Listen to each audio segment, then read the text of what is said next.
فيلمنا بيكون في المستقبل مع واحد اسمه جيروم، وبيكون عايش في الصحراء في مكان جاف، واللي بيقول انه من يوم ما اتولد عمره ما شاف المكان ده اخضر، وان ابوه ارنست شاف ايام ما كان فيه خضرة، وان المكان ده كان على ايام والده المزارعين بيزرعوا عليه قمح ورز.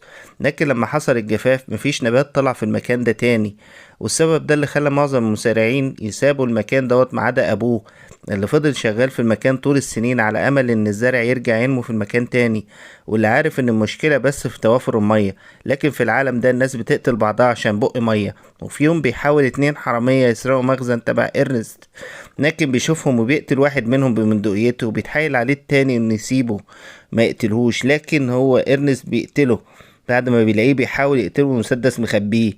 وبيشوف جيروم كل ده من بعيد، وبيقول لابوه ان ما كانش المفروض يقتلهم. والمخزن كان فيه مضخة مياه جوفية قديمة الحرامية كانوا بيحاولوا يسرقوها، ومخزون المية عند إرنست بيكون خلص، فبيروح إرنست هو وابنه والحمار بتاعهم لناس بيبيعوا المياه الجوفية الموجودة في الآبار باتفاقيات وتراخيص تبع الحكومة. وبيحاول إرنست إنه يقنعهم إنهم يمدوهم بالمية عشان يزرع الأرض، لكنهم بيرفضوا يعملوا كده ببلاش، وبيطلبوا منه مقابل كبير، وما بيقدرش ارنست ان هو بيدفعه. في طريقهم هم راجعين بعد ما اشتروا ميه بيقع الحمار بتاعهم ورجله بتنكسر، وبيفضل يتألم لغاية ما ارنست بيطلع البندقية وبيقتله عشان يرحمه، لان مفيش حد هيقدر يعالجه. وبيوصلوا هما الاتنين البيت، وبتكون ماري اخت جيروم عامله لهم اكل، وبتستخدم الرمل عشان تنظف المواعين لان مفيش عندهم ميه. وتاني يوم بيروح ارنست وابنه لمعرض آلات عشان يشيل عنهم الحمولة مكان الحمار اللي مات. وبيكون في آلة اسمها سم وبتعجبهم، بس عشان يشتروها لازم يدخلوا مزاد، وبيعرض ارنست اعلى سعر في الحاضرين، ويغلب واحد اسمه فليم وبيشتري سم. بيكون في علاقة مع ماري من ورا ابوها واخوها. بعدها بيروح ارنست ومعاه ابنه كاثرين مراته المريضة اللي بيكون عندها مرض نادر بيخليها تعيش حياتها في المستشفى، وبتمشي عن طريق جهاز مخصوص فيه أسلاك بتشيلها. والجهاز بيكون غالي جدا على ارنست عشان يجيبه عشان مراته تعيش معاهم في البيت، فبيفضلوا معاها طول الليل وبيودعوا كاثرين وبيروحوا البيت. وفي طريقهم بيقفوا ببنزينة عشان يمونوا عربيتهم، فبيعطش ارنست وبيشرب من البنزين عشان عطشان والمية اللي معاه خلصت. وبيقابلوا اتنين متجوزين معاهم طفل رضيع وبيشحتوا مية من ارنست، وبيكون ولد الطفل اسمه روبي، وبيبقى عايز يبيع ابنه عشان مش قادر يتكفل بيه او يوفر ليه حتى المية. لكن ارنست بيقول له يبطل يفكر بالشكل ده، وانه هيساعدهم ويوفر ليهم المية. وبيكون روبي على علم بعلاقة فيلم بماري، وبيقول لإرنست. ولما بيروح إرنست البيت وبيتكلم مع ماري في الموضوع ده، وبيقول لها إنها بتخرج كتير من وراه، بتفضل تعيط وتزعق إن دي حريتها وإنه مش المفروض يتحكم في حياتها. وبتقول لأبوها إنها بتكرهه وبتحاول تهرب من البيت، لكن إرنست بيحبسها في أوضتها وبيقفل الشباك بالحديد.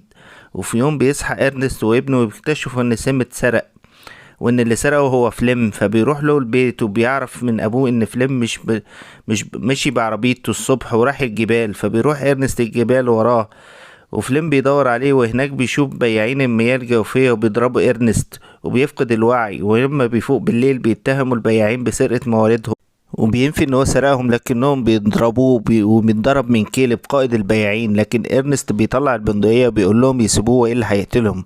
في الطريق ارنست البيت بيشوف فيلم نايم ومعاه سم، وبيبان ان هو اللي سرق سم وموارد البياعين. فبيطلع ارنست بندقيته وبيوجهها لفليم وبيربطه في سم وبياخده معاه، وبيكون عايز يسلمه البياعين عشان يثبت لهم انه بريء وان فليم هو اللي سرقهم. وفي الطريق بيتكلم فليم عن ماري، فبيتعصب منه ارنست اكتر، وبيفضلوا ماشيين لحد ما يعطشوا ومش قادرين يكملوا ماشي، فبيقعدوا وبيرتاحوا. بيتكلم فليم مع ارنست وبيقول له ان بيديله ازازه ميه عشان يشرب من الازاز اللي سيم خدها من البياعين، وبيشربوا هما الاتنين ميه. وبيحاول فيلم انه يقنع ارنست انه يحرره ويقسموا فلوس الموارد ولما بيبيعوها، ولكن ارنست بيفضل مصمم على كلامه انه يسلم فيلم للبياعين. وفيلم ان ارنست تعبان وبيعرج ومش قادر يمشي، فبيحدفه بطوبة بتخبط دماغه في الحجرة اللي وراه، وبيفضل ينزف دم ويفقد الوعي وبيقع على الارض. وبعدها بيلاقي نفسه مربوط في سم مكان فيلم، وبيطلق المية ببقه وهو بيصوت من الوجع.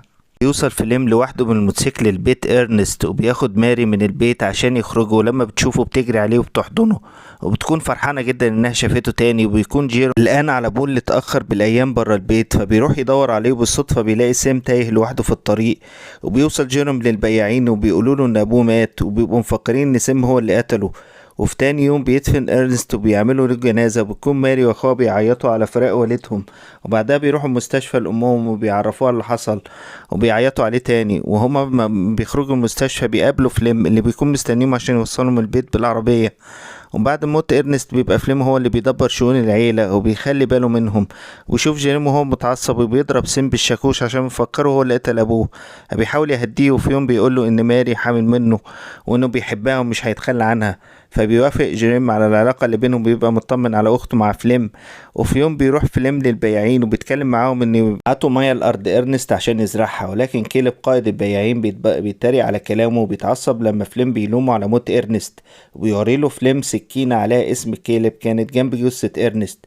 فبيخاف كيلب ان يتلفق له جريمة، فبيمد الارض بالمية زي ما فليم طلب، وبيحتفلوا بأول رشة مية على الحقل اليابس. وبعدها بتشتغل فليم كل يوم في الأرض وبيزرع قمح فيها، وبعد شهور بينمو القمح وبتبقى الأرض خضراء بعد سنين ما كانت فيها يابسة. وبيتجوز فليم ماري رسمي وبيعيشوا مع بعض في بيت إرنست مع جيروم.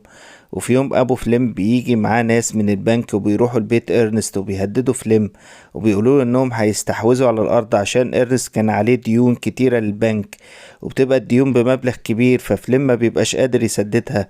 فبياخد سم معاه وبيروح لروبي صاحبه بالليل، وبيبقى عارف ان روبي عايز يبيع ابنه، وبيخليه يروح معاه لمكان معين عشان يعرفوا تمن ابن روبي.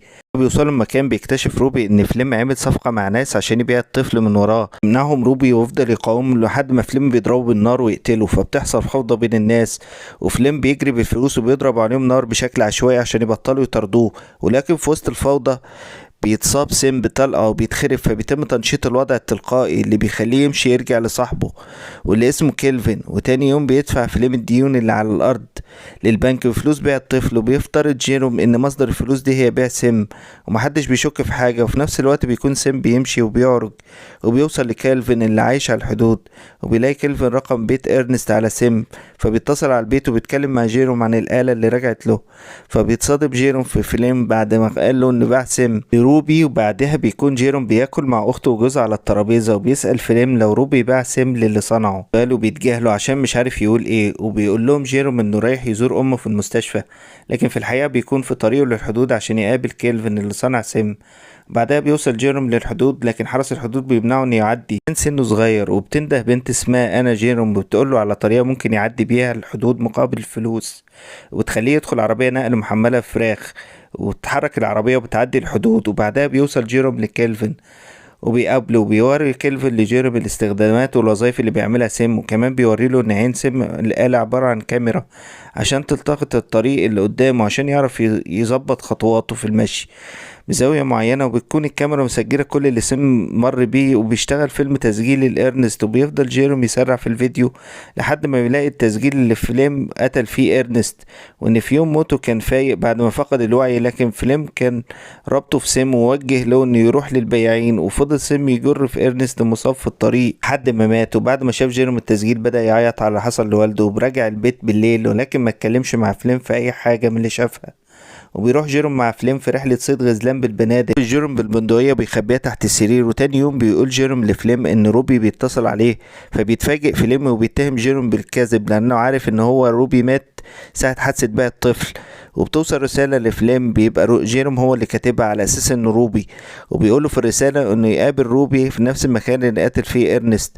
ومبيبقاش فليم فاهم حاجة، ولكن يقرر انه يروح هناك عشان يفهم اللي بيحصل بنفسه، وكمان عشان يعرف ازاي روبي لسه عايش بعد ما انضرب بالنار. بيقول فيلم لمراته ماري اللي بطنها كبرت عشان عدى شهور على الحمل انه رايح مشوار عشان يبيع حاجة، وبتودعه ماري وبتقوله انه يرجع لها بالسلامة. وفي تاني يوم بيوصل فيلم للمكان اللي قتل فيه ارنست، وبينده على روبي وهو بيمشي بيقع في حفرة وبتنكسر رجله وما يعرفش انه يقف عليها، وبيفضل يصرخ ان حد يساعده. لكن فجأة بيظهر له جيروم قدامه وبياخد فيلم نفسه وبيرتاح بعد ما شافه، وبيقول له انه يساعده عشان هيقدر يقوم. ولكن جيروم بيفضل مكانه وفي ايده طوبة وبيفضل ماسكها زي فيلم لما حدف بيها ايرنست. فبيتهور فيلم ان جيروم عرف اللي حصل لابوه، فبيعتذر له عن اللي عمله وبيطلب منه يسامحه، وبيقول له ان ده كان مجرد حادث، وبيفضل يتحايل عليه عشان يسامحه عشان ماري وابنه ابنه اللي جاي في الطريق، لان جيروم ما بيتأثرش وبيضربه بالنار. وبعد يومين من مقتل فليم بتكون ماري قلقانة على جوزها، وبيفضل جيروم بيقولها ان تستنى وتصبر وانه ممكن يرجع، انه ما يقولش لها على الطريقة اللي مات بيها والدهم وجوزها. وبتقول له ماري انهم يروحوا المستشفى عشان يرجعوا امهم البيت، عشان هما دلوقتي معاهم فلوس يشتروا الجهاز اللي يخليها تمشي. وبيمسح جيروم كل التسجيلات عن سيم عشان محدش يعرف اللي حصل لفليم.